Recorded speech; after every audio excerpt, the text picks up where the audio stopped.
తెలంగాణ రాష్ట్రం మొత్తం ఒకటే వెయిట్ చేస్తుంది. స్థానిక సంస్థల ఎలక్షన్స్ ఎప్పుడు, సర్పంచ్ ఎలక్షన్స్ ఎప్పుడు, లోకల్ బాడీల ఎలక్షన్స్ ఎప్పుడు. మనం చూసిండే ఫిబ్రవరి 1కి వచ్చేసి ఇక స్పెషల్ ఆఫీసర్ల చేతికి పోయినాయి గ్రామ పంచాయతీలు. అందరికీ తెలిసే. ఆల్మోస్ట్ మనం ఎన్ని నెలలు అయింది, ఫిబ్రవరి నుంచి ఇప్పటి వరకు 9, అంటే ఆల్మోస్ట్ 8 నెలలు 9 నెలలు కూడా కంప్లీట్ అయిపోతుంది. జూలైలో ఎంపీటీసీ జెడ్పీటీసీలు కూడా పదవి కాలం కంప్లీట్ అయిపోయింది. ఈ డిసెంబర్ తోటి మున్సిపాలిటీలది కూడా అయిపోతుంది. ఇక నెక్స్ట్ ఇయర్ మధ్యలో ఇక జిహెచ్ఎంసీ కూడా వస్తుంది. ఇక కాంగ్రెస్ పార్టీ డిక్లరేషన్ కామారెడ్డిలో ఏమని పెట్టింది, బీసీలకి 42% రిజర్వేషన్ ఇస్తామని చెప్పింది. ఆ రిజర్వేషనే ఇప్పుడు ఈ లేటుకు కారణం అని చెప్పాలి. ఇక టెక్నికల్గా చూస్తే సుప్రీంకోర్టు TTT ప్రకారం ఏం చేయాలంటే 50% లోపలనే రిజర్వేషన్లు ఉండాలి. మరి కాంగ్రెస్ పార్టీ చెప్పిన 42% ఎట్లా సాధ్యమవుతుంది? ఆ పంచాయితే ఇప్పుడు ఇక కాంగ్రెస్ పార్టీని లోకల్ బాడీ ఎలక్షన్స్ పెట్టడానికే అడ్డుగా మారిందని చెప్పాలి. మొన్నటి వరకు ఏం చేసిండ్రు, పార్లమెంట్ ఎన్నికలు ఉండే, ఆ తర్వాత కొత్త బీసీ కమిషన్ ఏర్పాటు చేసిన తర్వాత ఈ బీసీ కులజనన చేస్తాము, ఈ బీసీ కులజనన చేసేసి స్థానిక సంస్థల ఎన్నికలు కూడా నిర్వహిస్తాము అతి త్వరలోనే అని చెప్పేసిండే. కానీ బీసీ కమిషన్ కూడా ఏర్పాటు అయింది. బీసీ కమిషను ఈడల్రీ వెయిటింగ్ బీసీ కులజనన చేద్దామని చెప్పేసి. కానీ గవర్నమెంట్ నుంచి ఇప్పటి వరకు మార్గదర్శకాలు రాలేదంట. ఆల్రెడీ బాడీ అయిపోయి ఏర్పాటయ్యి 1 మంత్ కూడా కంప్లీట్ అయిపోతుంది. గతంలో ఉన్నటువంటి బాడీ కూడా ఆల్మోస్ట్ అంతా గ్రౌండ్ వర్క్ అంతా చేసేసింది.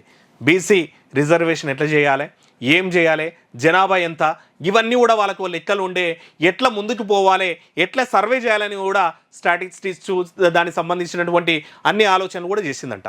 ఆ బాడీ అయితే పోయింది. ఈ కొత్త బాడీ వాళ్ళ నుంచి ఇన్పుట్స్ తీసుకొని రేపు సర్వే చేయాల్సినటువంటిది, కులజనన సర్వే చేయాల్సినటువంటిది, సమగ్ర సర్వే చేయాలన్నా, ఇవన్నిటి కూడా గవర్నమెంట్ ఇన్స్ట్రక్షన్స్ ఇవ్వాలి. ఇప్పటి వరకైతే దాని మీద ముందడ అయితే పడలేదు. ఇక రెండవది ఏంటంటే ఇన్ని రోజుల నుంచి ఇక స్పెషల్ ఆఫీసర్ల చేతులు ఉన్నాయి కాబట్టి ఇక సెంట్రల్ గవర్నమెంట్ నుంచి గ్రామీణాభివృద్ధికి కావాల్సినటువంటి ఫండ్స్ కూడా అయిపోయినాయంట.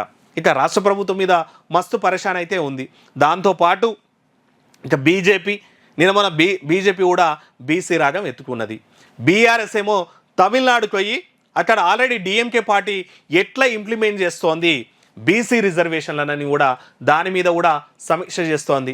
రేపటి నాడు అంటే వాళ్ళ పార్టీలో కూడా పదవులు, దాంతోపాటు ఇక ప్రభుత్వంలో కూడా పదవుల్లో కూడా ఇక బీసీ రిజర్వేషన్ని ఇంప్లిమెంట్ చేసే దిశగా ఇక ప్రభుత్వం మీద ఒత్తిడి తెస్తామని చెప్పేసి, దాని మీద సమగ్ర పరిశీలన చేస్తామని చెప్పేసి బీఆర్ఎస్ పార్టీ సంబంధించినటువంటి టీము తమిళనాడు కూడా పోయింది. బీజేపీలు కూడా అదే చేస్తున్నారు. ఇక కంపల్సరీ 42% రిజర్వేషన్ ఇవ్వాలి, మీరు కామారెడ్డి డిక్లరేషన్ చేసిండ్రని చెప్పేసి. దాంతోపాటు నిన్న మొన్నటి వరకు పార్లమెంట్ ఎంపీఏ, రాజ్యసభ ఎంపీఏ ఉండే ఎవరు మన కృష్ణయ్య, బీసీ కృష్ణన్న.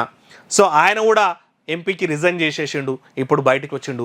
బరాబర్ జాతీయ స్థాయిలో బీసీల రిజర్వేషన్ కోసం ఫైట్ చేస్తా అంటున్నాడు. మొత్తం మీద కాంగ్రెస్ పార్టీకి అయితే నిండా జుట్టుకున్నదని చెప్పాలా. ఎందుకంటే వాళ్ళే 42% రిజర్వేషన్ ఇస్తామని చెప్పేసి డిక్లరేషన్ కూడా పెట్టిండ్రు. మరి ఇట్లాంటి పరిస్థితుల్లో బీసీ కమిషన్ వేసిండ్రు, దానికి సంబంధించినటువంటి ఇప్పటికీ క్లియర్ ఇన్స్ట్రక్షన్స్ ఇచ్చలేరంట. ఎట్లా చేయాలి కులజనన, ఎంత రిజర్వేషన్ ఇవ్వాలి, సమగ్ర కులజనన చేయాలన్నా, వాళ్ళ ఆర్థిక సామాజిక స్థితుల్ని అందులో ఇంప్లిమెంట్ చేయాలన్నా, ఇట్లాంటి ఇన్ని కన్ఫ్యూజన్స్ అయితే ఉన్నాయంట.